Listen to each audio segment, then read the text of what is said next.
India mindset channel में आपका स्वागत है। दोस्तों, ये कितनी कमाल की बात है कि भारत के अंदर एक नई सेमीकंडक्टर फैक्ट्री को सेटअप करने के लिए दो बड़े देश आपस में भिड़ चुके हैं और एक नई तरीके की रेस शुरू हो चुकी है कि कौन भारत के अंदर सबसे पहले नई फैक्ट्री को सेटअप कर लेगा। हाल ही में टाटा ग्रुप ने एक ताइवान की कंपनी के साथ में पार्टनरशिप कर ली है ताकि भारत के अंदर पेस्टाइड से लेकर के 28 टर्नोमीटर्स तक के सभी चिप भारत के अंदर मैन्युफैक्चर किए जाएंगे।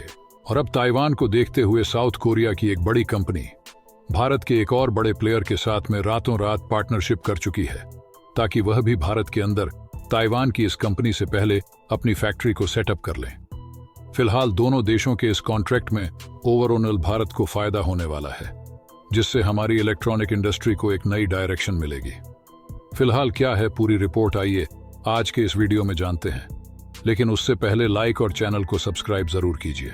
हाल ही में आ रही रिपोर्ट्स के मुताबिक Hyderabad based company advance system in packaging technology, जैसे शॉर्ट में SIP कहा जाता है, इन्होंने south Korean semiconductor company APACT के साथ में पार्टनरशिप कर ली है और इसमें करीब 890 करोड़ की लागत से भारत के अंदर एक नई इन्वेस्टमेंट की जा रही है, जिसमें एक नई semiconductor assembling and testing facility को तेलंगाना के अंदर सेटअप किया जाएगा।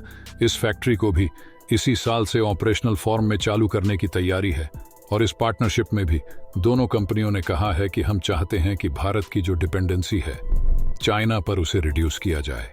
साथ ही इस नई फैक्ट्री के अंदर अलग अलग सेगमेंट्स के लिए इलेक्ट्रॉनिक्स का प्रोडक्शन किया जाएगा और इसी इलेक्ट्रॉनिक का प्रोडक्शन करके न सिर्फ भारत के डोमेस्टिक कंजक्शन को पूरा किया जाएगा बल्कि इंटरनेशनली एक्सपोर्ट करने की भी तैयारी है।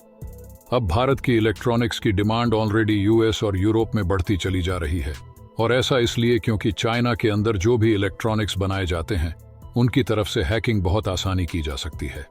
इसलिए अब चाइना के ऊपर लोगों का भरोसा टूट रहा है और भारत के लिए यही सबसे सही अपॉर्चुनिटी है जहां पर भारत इस पूरे मार्केट को आसानी से पकड़ सकता है, क्योंकि साल 2023 में मार्केट साइज करीब 550 बिलियन US का था और साल 2028 आते इलेक्ट्रॉनिक इंडस्ट्री करीब 3 बिलियन US की हो जाएगी। जैसा कि हमने बताया कि इसमें बड़े प्लेयर्स ताइवान हैं, जिसके के पास ग्लोबल मार्केट का करीब 53% हिस्सा है, साउथ कोरिया के पास 18%, US के पास 12% और चाइना के पास 10% हिस्सा है। और यदि आप इन्वेस्टमेंट के अंदर रुचि रखते हैं तो इलेक्ट्रॉनिक इंडस्ट्री जिस तरीके से बढ़ रही है, इसका डायरेक्ट इम्पैक्ट आपको देखने को मिलेगा ऑटोमोटिव, कंज्यूमर इलेक्ट्रॉनिक्स, AI और 5G के अंदर। अगर सिर्फ इंडिया की बात की जाए तो 2023 के अंदर भारत के अंदर करीब 78 बिलियन अमेरिकी डॉलर का यह मार्केट था।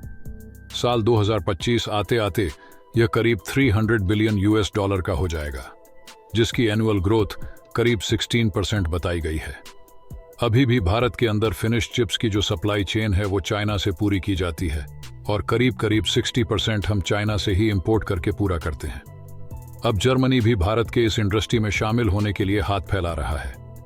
दोस्तों, आपको क्या लगता है, क्या जर्मनी को भी इसमें शामिल किया जाना चाहिए या नहीं? नीचे कमेंट करके जरूर बताएं। वीडियो को लाइक करें और इस तरह के वीडियो देखने के लिए चैनल को सब्सक्राइब करें।